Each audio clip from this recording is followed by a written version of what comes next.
总是打雷下雨，这样的鬼天气，可真是让人燥得很。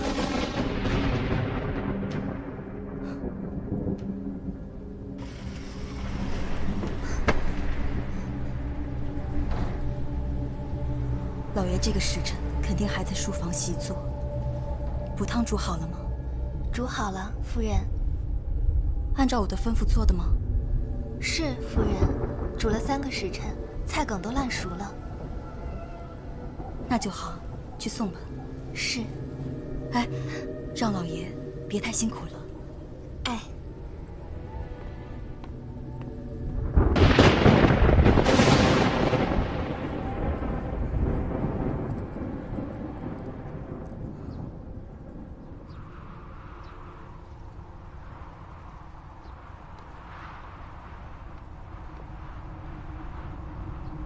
老爷，夫人让我给您送汤来了。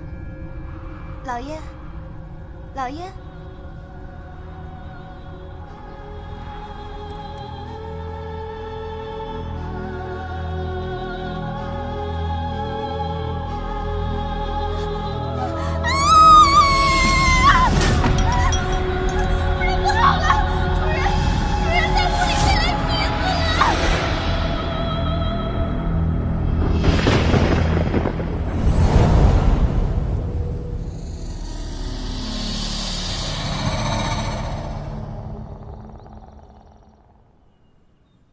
大理寺王嗣成在光天化日之下于家中被雷劈死，此事太过荒谬，太过荒谬啊！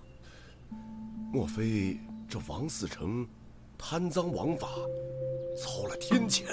休得胡言乱语！你有何证据说我大理寺官员贪赃枉法呀？我是没什么证据，可是老天爷看得真切。休得胡说！我为官清廉，就不怕遭了天谴？怎么会遭天谴呢？稍安勿躁啊！事关朝廷命官，要是消息传出，朝廷内部定会一片混乱呐。此事万万不得让陛下知晓。是啊。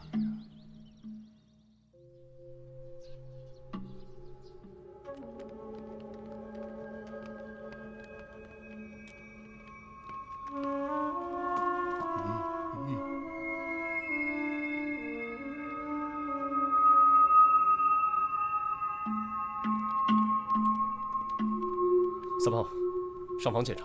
得嘞。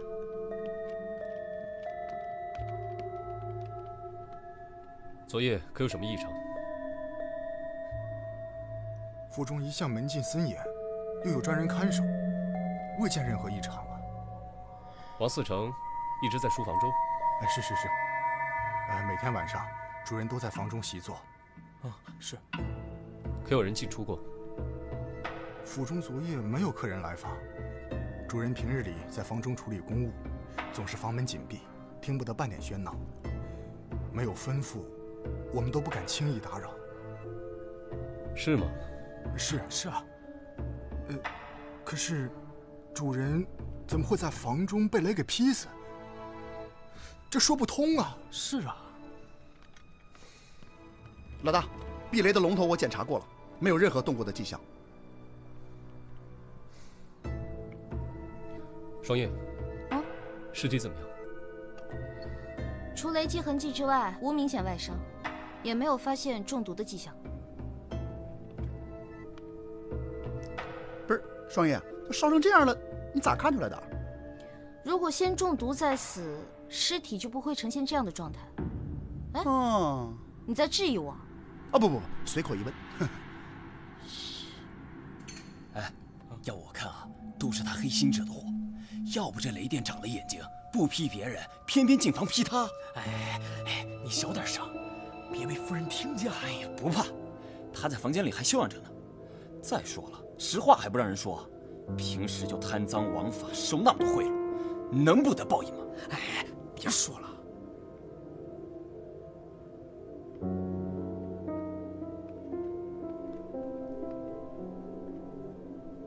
呈现如此焦黑状，尸体可能并不是王嗣成，都已经烧焦到没有任何辨识度了。有可能被人偷换。反正要真是他就好了，贪官。哎，这人咋不穿鞋呢？哦，我家主人呐，脚上容易出汗，到了热天的时候啊，他一般在家都是打赤脚的。哦。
谢谢各位的捧场。我们的幻术呢，10文钱包教包会，上天入地无所不能。啊，变戏法的，你过来。你干嘛？我要学幻术，我要学会。15文。啊，这么多，我可没有。我告诉你啊，你要学会幻术啊，今晚吃饭1个鸡腿变3个。我钱不够，我回去给我娘讨点。你给我等着，别走啊！好，不走，你快点啊！走。你怎么来了？王嗣成前夜被雷劈死，烧成黑炭，你可知道？我们老大让你去看看。不去。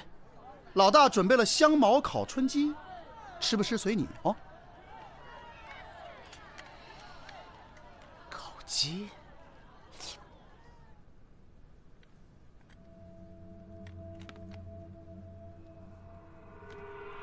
哎，萨摩，王嗣成的尸体是在哪里发现的？就在你脚边啊。这儿。嗯。屋脊上的龙头3炮已经检查过了，没有问题。不在房上，蹊跷就在房中。平常人家，房上往往设有龙头引雷，龙蛇伸向天空，蛇根连接引线直通地下。我刚看过引线了，在房内的一节竟然被截断了。什么？并且这引线被截断后，被人接上了一根细铜丝，一直通到这桌下，隐蔽地绕在桌腿上。可是，这是个木桌，难道还能把人电死不成？巧就巧在，这不是普通的木桌。你们看，这木桌上镶嵌有雕花的铜条，只要将铜丝接到这铜条上，房梁上的雷电就会直接引到房间里。更巧的是，你们刚说，王嗣成平日在房间里都不喜欢穿鞋吧？看来，凶手对王嗣成的习性了如指掌。每日既然只有他一人赤脚在书房习作，他需要做的只是在书桌上动手脚。可是现在尸体成了焦黑状，无法确认死者身份。去把王夫人请过来。是。一会儿，我们一起去看看王思成的尸体。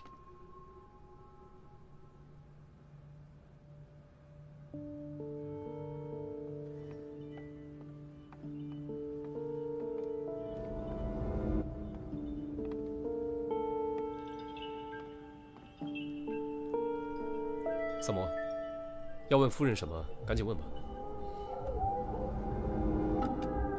夫人，请看这尸体的牙齿。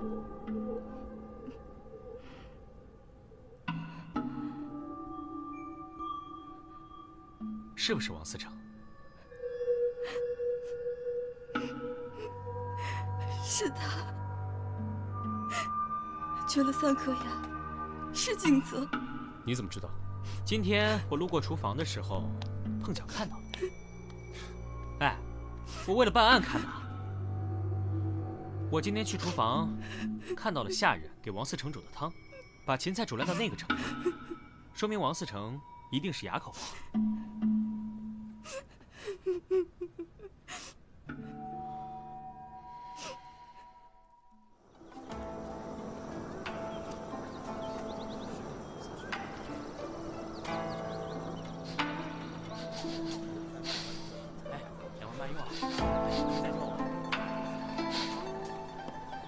闻着味儿就来了，你属狗的？5方开外我就闻见了。我要是偷着吃点东西还不行吗？当然不行了，这是哪里的美味啊？我怎么从未闻过？一个住店客人带来的怪鱼，说是在山坡上捡的。怪，萨摩饮食大法第34条，样怪则鲜美。待我助他一臂之力。萨摩，出事了，赶紧跟我走！哎呦，急什么呀？天大的事也要等我的鱼汤开锅了再走啊！赶紧跟我走啊！我要喝汤，快跟我走！喝汤，跟我走！喝汤，快走！汤，走啊！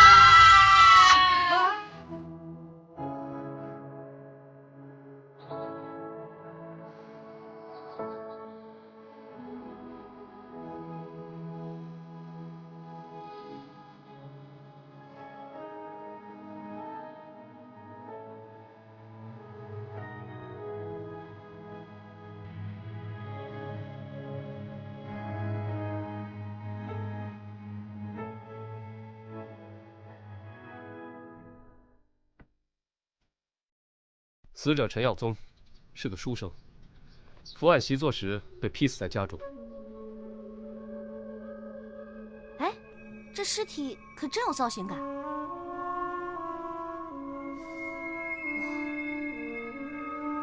哎，他的手里紧紧握着这个，你们看。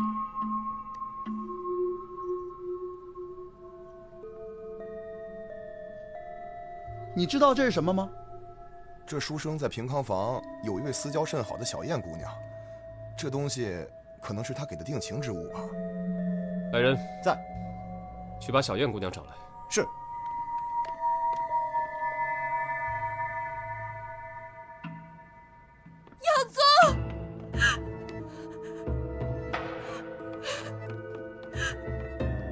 耀宗，耀宗，为什么这么狠心离开我？为什么？我问你，知道这是什么吗？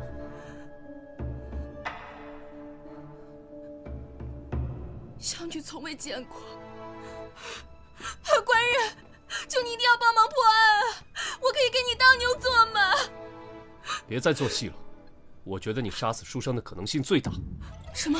书生忙于科举，顾不上你，跟你进行了诀别，此事有误吗？没有。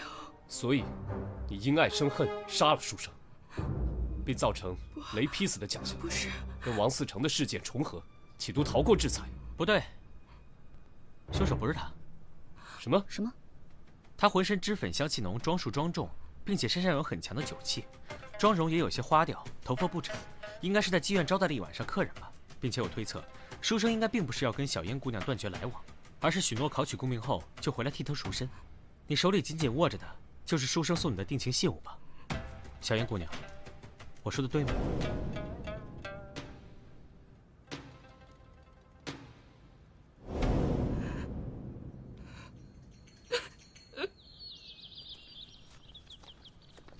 想问就问了，干嘛藏着掖着？我没有。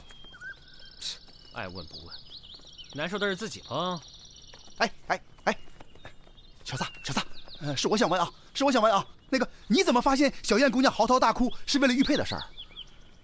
很简单，她进来的一瞬间，第一时间就是摸自己胸口以上2寸的地方，不是心口的位置，所以不是为了平复呼吸，而是说明她的胸前挂有饰物。而且王思成夫人也让我见识到了，死掉爱人的那种伤心是演不出来的。虽然我不太理解那是一种什么感觉。王思成的尸体那边还有没有发现？暂时没有。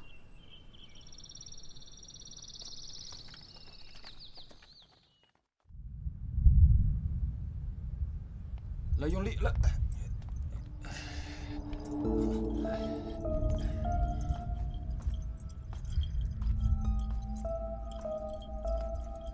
你们这是？啊，朝廷下令，防火防雷。用这个？嗯。找一块4寸的鱼尾形状的铜瓦放置在屋顶上，就可以避免雷电引发的天火。你们这个不行的，不行的。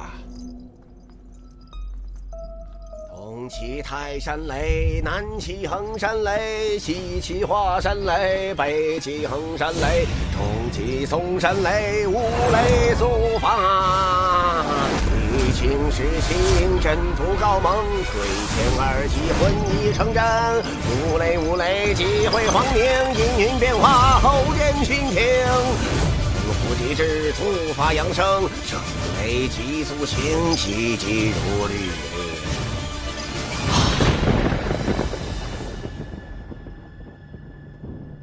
老大，喝茶。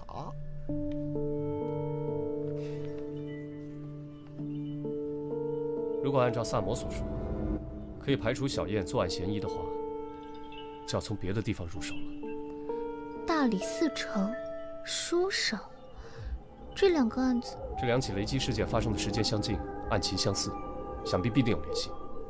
紫苏，你回想一下。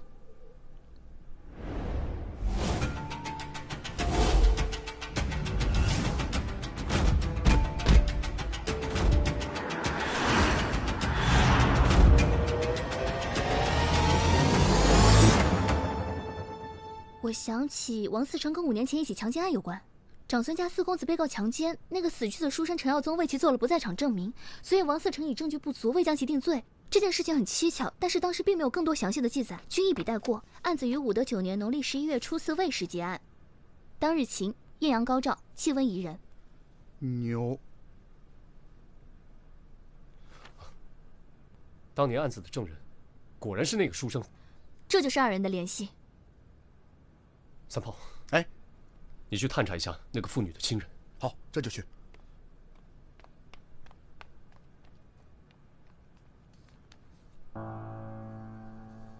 我打听到了，那件事情发生以后，那妇人的丈夫一直在长安城以卖鱼为生，他的家就在这里。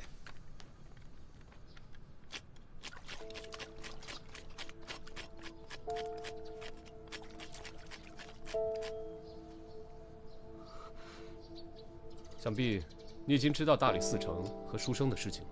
嗯，我知道。那你可知道，这2个人都与你妻子的案子有关？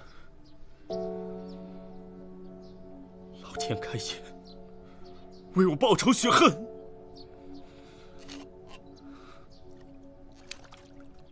那件事情发生后，素英整天以泪洗面，告诉我他已经不再是当年的人了，让我写休书休了他。每天洗好几遍澡，一遍遍冲刷自己的身体，都搓掉了一层皮，还吵着喊着自己脏。有一天，我从鱼市上回来，苏英他就上吊而죽，身上的皮还都是烂的。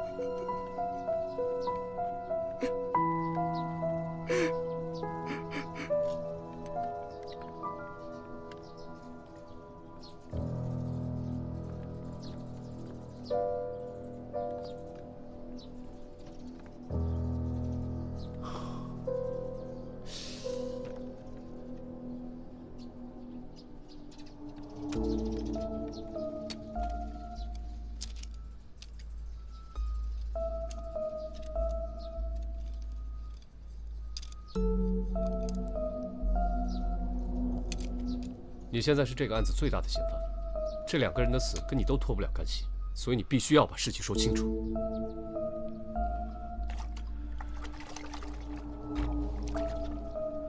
如果有可能，我真想亲手杀死那2个畜生。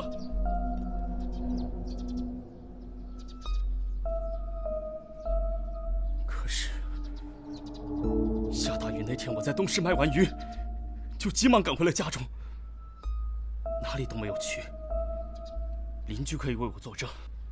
至于书生他死的当夜，是我固定每月自家鱼塘换池水的日子，一换池水就需要整整2天2夜，我根本没有时间出门。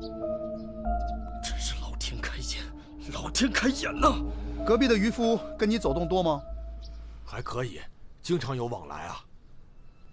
他平时为人如何？我们现在怀疑他与2起命案有关。啊？不可能吧？绝对不可能！他可是老实的要命，平时话不多，但是他总是帮助附近的邻居，还跟别的商贩不一样，常常把自己要卖的鱼分送给我们吃。这么好心的老实人，怎么可能杀人呢？那下雨那天，他在哪儿？你是说大暴雨那天？对，他在家。那天我去他家，想让他雨后帮我看看屋顶上的漏雨，他确实在家里。那2日前呢？2日前，哦，2日前他在家中换池水。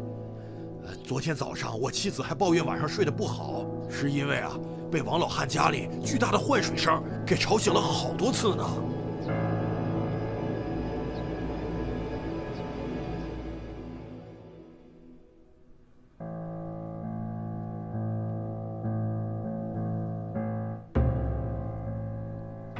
有什么进展？书生的口、鼻、脏器内均没有发现灰烬，也就是说他是死后被焚尸的，身体内也没有中毒迹象和外伤致死的状况，心也是麻痹状态，所以说应该就是雷劈致死。可能是我们想太多了。哦，还有，他手上握着的铁牌除了纹样奇特外，没有其他发现。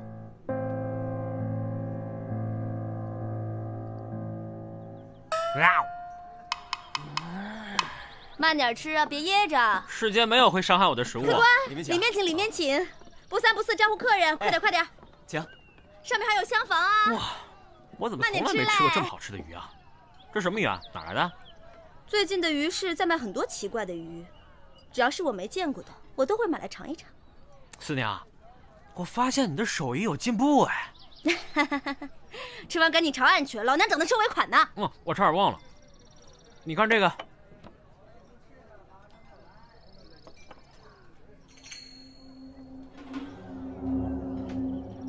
这个东西，我知道是谁做的。你知道？我找他做过暗器。这又不是暗器，怎么确定是他呢？因为全长安城能铸造这种铁具的人，只有他一个。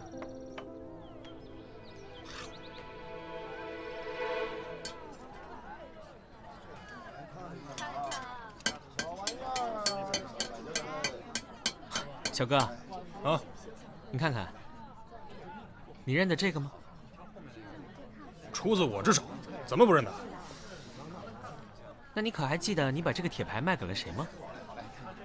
这种专门定制的铁牌，我只做了2个，都卖给了一个从吐蕃来的巫师。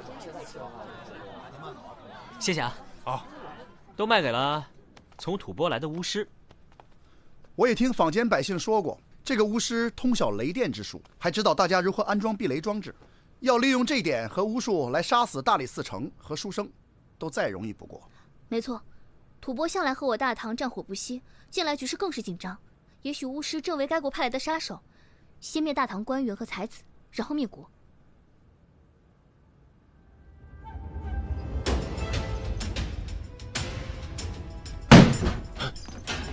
给我搜！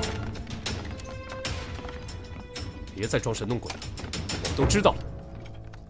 知道什么？你为什么用法术杀人？我没有杀人。你还有什么说的？我看就是吐蕃派来的杀手，准备伏法吧。我冤枉啊！我只是在练习五雷咒，使用技巧还没有掌握。如果掌握，现在就该打雷了。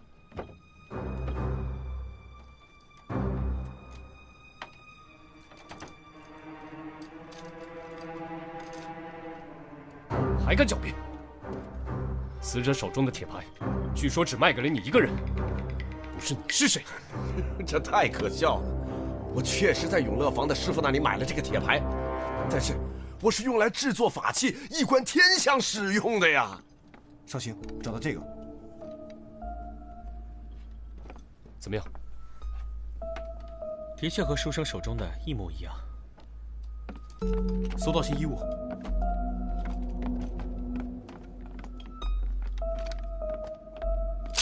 还有活鱼。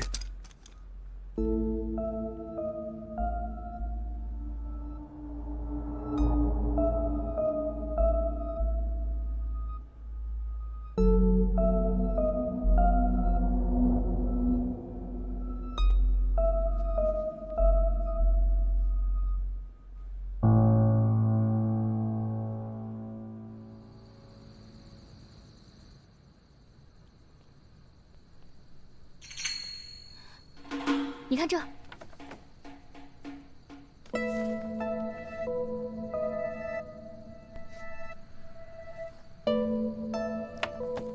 也就是说，当年的案子，为长孙公子作证的还有一人。对，宣化坊的一位素商。走，他会有危险。又有一人被电死了，死者是宣化坊的一位素商。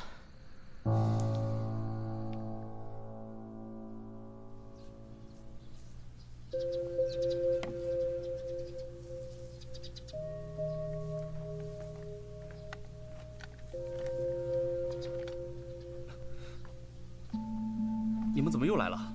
昨夜跟你妻子的案子有关的那个素商死了。看来我烧的香真的一炷都没白费，苍天助我。所以你们是又怀疑我了吗？不然如何？死掉的3个人都和你妻子的事情有关。我明白，我确实有最大嫌疑。可是我身体不适，都没有出摊卖鱼，在家休养了1天，哪儿都没有去。你们可以随便问街坊。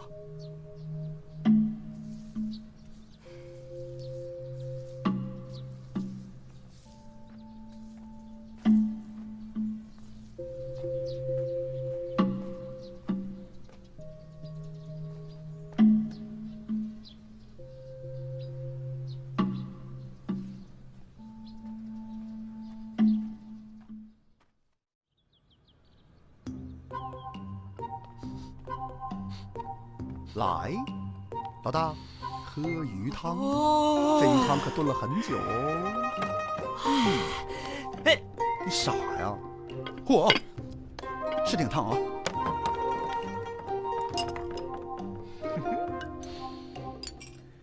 来，来，哎，鲜，哦，刚才我听说呀。这鱼市上啊，最近出现了很多怪鱼，虽然味道一个比一个鲜美，但捕捞起来啊有点费劲。说灞河边有个渔夫收网的时候被累着了，浑身抽搐，直直的倒在水里，当场毙命。萨摩，我想知道，你的铁牌是不是曾经丢失过？你怎么知道？你还记不记得什么时候丢的？上次给巫师做铁牌时，刚做好2个就发现不见了。上次我来问你的时候，你怎么没说啊？我以为是小孩淘气给搞丢了，没放在心上，就再做了2个给巫师。这有什么问题吗？啊，没事。沈兴龙，啊，大人，我是长孙家的下人，我家公子失踪了，夫人在家中一病不起，派我来告诉你们。天哪，他不会已经死了吧？肯定是死喽，不然怎么会平白无故消失呢？我明白了，你们跟我来。去哪儿？去拯救公子。他还没死吗？还没死，快，再晚来不及了。我可不去啊！你为什么不去？我不理解为什么要救长孙公子啊？他难道不是最应该死的吗？我们都不要去救他，等他被杀死吧。滔天罪行也应该用律法，也只能用律法来解决。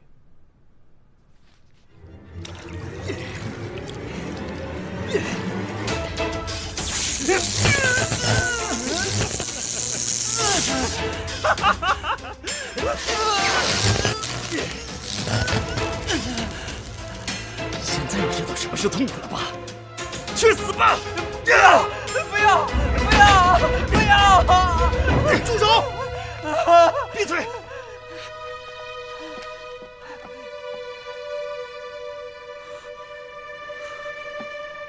我认为我已经做好了一切，你们到底是怎么发现的？为了给亡妻复仇，你的确费尽心思。即便如此，你的作案手法还是漏洞百出。三炮告诉我，最近有渔夫因捕到怪鱼被累死，那是谣传。我在鱼市了解到的事实是，一位渔夫捕捉到了一种名叫电鲶的鱼，他不幸被电鲶电击而死，而这种电鲶正好满足了你复仇的需求。三炮在你的家里发现了吐蕃的法术竹简，说明你与吐蕃巫师有来往。我们搜查了巫师的住所，他的衣物都破烂不堪，鞋底也快被磨破，可见生活定十分窘迫。我看到他画的五雷符咒是错的，说明他确实不懂术法，但他知晓些万物之理。还有活鱼啊！我们在巫师家还搜到了活鱼。巫师供述说，你在贩鱼的途中与他结识，得知巫师喜欢吃鱼，你就经常带着捕来的鱼去拜访他，他便授予了你一些引雷制电的原理。后来你得知巫师在铁匠处定制了小铁牌做法器，所以你趁铁匠不备偷走铁牌，用铁牌作案，并故意将其留在案发现场，栽赃陷害于吐蕃巫师。作为一个渔夫，你经常送鱼到那些官员府邸，跟下人们混得熟了，甚至可以随意出入戒备森严的王嗣成家，对王嗣成平日的起居作息自然也是了如指掌。你伺机潜入王嗣成书房，将避雷的铜线连接到有铜条装饰的桌子。雷雨之日，王嗣成赤脚在书桌前习作，便出现了在房内被雷击致死的怪象。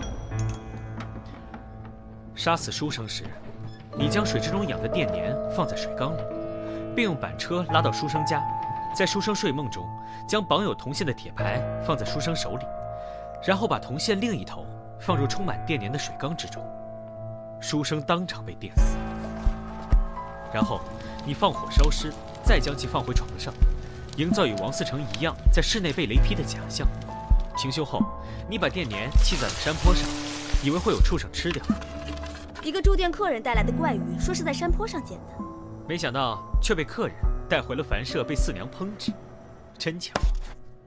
再说说你的不在场证明，书生被害当晚，你说你在换洗水池，邻居作证，听到换水动静很大，那声音我在鱼市里也听到了，是鱼翻腾的声音。这种体型硕大的电鲶需要大量的小鱼作为食物。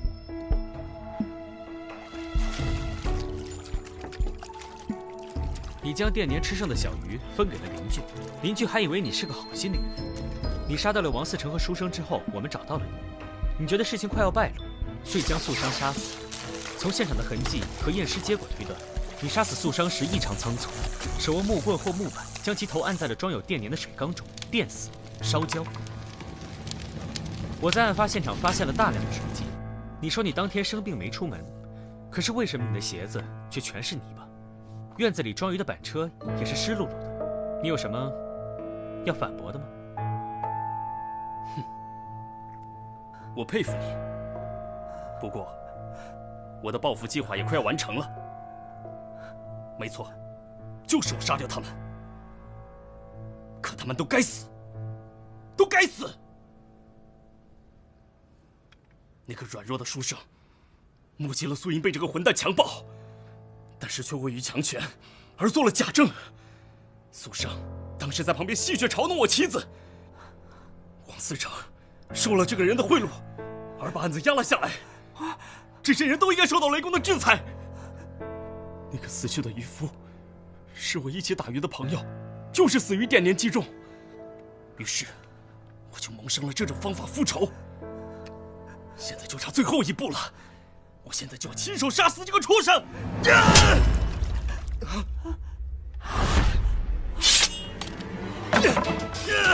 快人救我！快人救我！放手！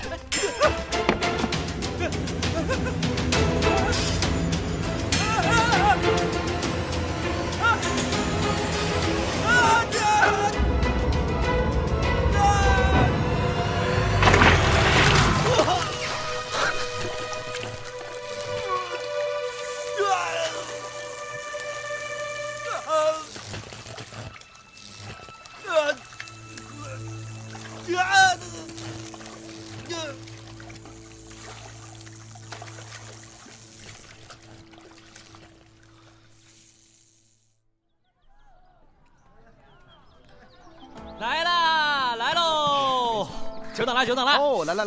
哎，我告诉你们说啊，以后呢，你们再也不能说我萨摩多罗，只认钱不认朋友了啊！有什么好事没想着你们啊？这个是我独家秘制的萨罗汤，10全大补，所有的精华我都放在里面了。来，尝尝，尝尝。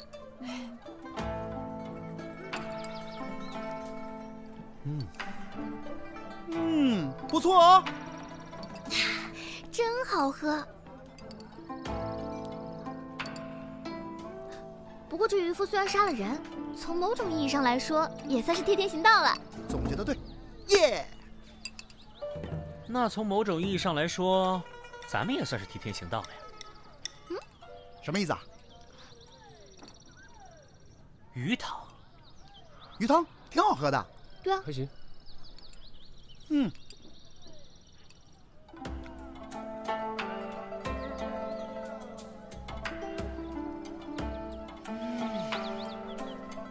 真鲜。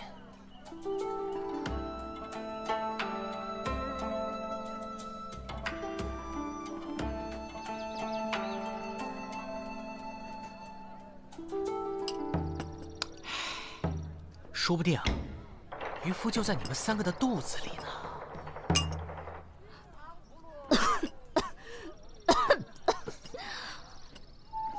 萨摩多罗，